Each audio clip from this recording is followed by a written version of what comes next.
And do you have to do that every day? I choose to. He has his friends do it every day. Yeah, Oh, because you got to get help to get it guys. perfectly up. Yeah. And you have to only use a certain amount so that it doesn't get too wet or it'll just flop over, right? Yeah.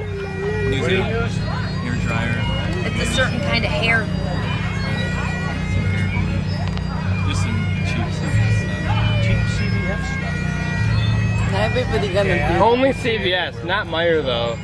Yeah. Courthouse. Yeah. But it's Brown on that. Yeah. But my kid contemplates a mohawk, and every time I said, well, I'll take the clippers to you, no problem.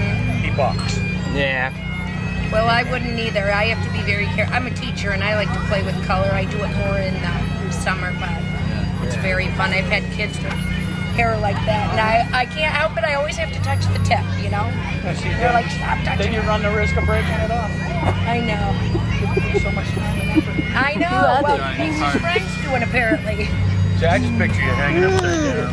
Waiting for it to dry. Dry in the hair dryer, like put it in and dry so it dries quicker. Yeah, Take because that that- takes way read less the video. time, right? Go there. I'm already You gotta done. like pull it almost out of his head and then dry it while you're like yanking Really? on it. The whole Yeah. thing. So it's a lot of work on you guys. Yeah. He's a high maintenance friend, isn't he? Doesn't matter, he's cool enough. What you do is once you got it in place, then you just cover it with shellac. Yeah. But wouldn't that destroy his hair? Like, I don't think it would, but I don't think you'd like the feel of that. Are they Yeah. still talking? so if this is down, how long is your hair? Like, does it look long when it's just kind of hanging down? Okay. How long is it taking you to grow it out? Well, I mean, I had it. Are these for real in your People like coats? that. Like, real ones? Yeah, I cut my finger off too. Oh, Could be a little bit more careful. Get that much out.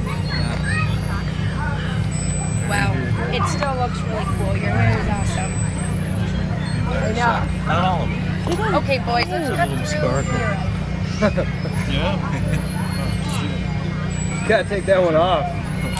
Sparkly. Gibson. Actually, I had a roommate who was into a role-playing game, The Masquerade, I think it was called. Massa? And this was back east. And the prince, the storyteller, walked up to me because I used to just, hang out for shits and giggles. He's shuffling a deck and he walks up to me and he goes, "Pick a card." Oh my God. And I realized he's shuffling a tarot card deck. Oh man. I get justice. And I'm like, okay. He goes, "Well, you got to show me your card." I go, "Well, what kind of trick is this?" He goes, "It's not a trick." I'm like, all right, what's going on? He goes, "It's your job to find out all you can about the card to use it in the game." I'm like, trying to suck me in, aren't you? I'm like, justice, huh? There was a few of the people who ran around in the group I didn't particularly care for. I was like, this could be interesting. So I started looking into it, and then my roommate split.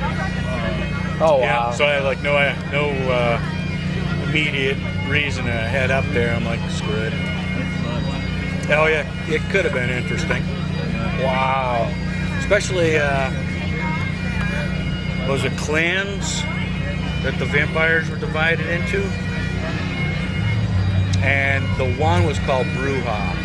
And they were like the most violent out of the bunch. But if you read their history, they were the ones with the educations. So it's like, Hey. hey, then I hit 30 and it was all over. Yeah. Have a good one. Yeah, you you too. do. Moral of that story. He told me it's almost an interesting adventure.